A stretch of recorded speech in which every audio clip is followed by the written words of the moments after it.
খলিফার মা শুনছনি এই বাংলাদেশ বেলে ইটালির নেট আইছে এই ডক্টর মোহাম্মদ ইনুস এটা কিতা শুরু করছে বাংলাদেশের কিতা উনি এখন এই ইউরোপ আমেরিকার মতো দেশ বানাইয়া লাইব না কিতা।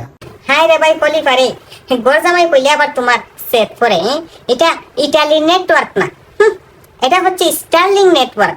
অনলাইন বাজারে আগামী দিনে এই নেটওয়ার্ক বিপ্লব বয়ে আনবে ইনশাল্লাহ। ও খলিফার মা এইরকম শক্তিশালী ইন্টারনেট যদি বাংলাদেশও হয় তাইলে তোরে বোন তোমার টিকটক করতে সুবিধা হইব। ফরিদা কোনো আর তুমি এই আমারে চিনবাইনি। হাই রে খলিফার বাপ গরজামাই কি তুমি এমনি হইছো? স্টারলিং নেটওয়ার্ক মূলত বাংলাদেশের একটা উন্নয়ন, আর এই উন্নয়নটা আমাদের মাননীয় উপদেষ্টার একটি বিশেষ অবদান। আর এই বিশেষ অবদানটা প্রকাশ পাইতে না পাইতে বুঝি তুমি আমার সাথে ফল্টি মারি দিলা।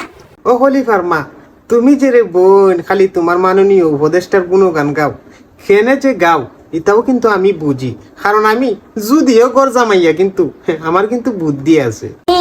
ও খলিফার বাপ তুমি তো দেখি বুদ্ধির খেতা বালিশ, এই কারণেই তো গরজামাইয়া তাকো আর ঘুমাইয়া ঘুমাইয়া খাও। তুমি কি এমন বুঝি লাইছো কও একটু শুনি। হ্যাঁ রে বোন এটা কি আমরা বুঝি না? তোমার মাননীয় উপদেষ্টায় তোমারে ঢাকা থেকে চিটাগাং বুলেট ট্রেন চালু করে দিতেছে, যে ট্রেন দ্বারা ঢাকা থেকে চিটাগাং 1 ঘন্টার ভিতরে আসা যাওয়া করা যাইব। এটা বুঝি আমরা বুঝি না। হ্যাঁ কিটটা হইছে এর মাধ্যমে তো বাংলাদেশের যাতায়াত সিস্টেম উন্নত হইছে। এখানের মধ্যে তোমার আর আমার কি এমন ক্ষতিহান হইছে? কি ক্ষতি হইব এখান কোন আর তোমার বুঝাইয়া হওয়া লাগবে নি কৌসাইন। এই বিয়ার আগে চিটাগাংয়ের শামিমের সাথে যে তোমার প্রেম প্রীতি ছিল দেখো তো তারে চিননি। এই বুলেট ট্রেন চালু হইলে পরে তার সাথে তোমার দেখা করতে খুব সুবিধা হয়ে যাইব গিয়া, কেন না তখন ঢাকা টু চিটাগাং এই 1 ঘন্টার ভিতরে জার্নি করা যাইব।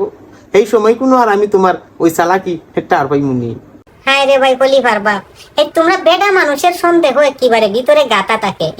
এই বুলেট ট্রেন চালু হওয়াটা কিন্তু অনেক সময় ব্যয়বহুল কাজ।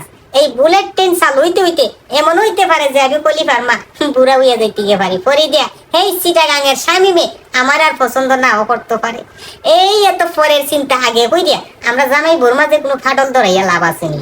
এটা বাদ দিলাও খলিফার বাপ, আমরা ঘরের ভিতরে জামাই বুয়ে রাজনীতি করার দরকার নাই, এটা বাদ দিলাম। ওই রুবই নয় খামনাই আর আমরা গড়ের ভিত্তে জামাই বুয়ে রাজনীতি করার পরে জানো আমরা জামাই বোর মাঝে সারাসারি জীবিকা বাদ দিলাম ওইটা।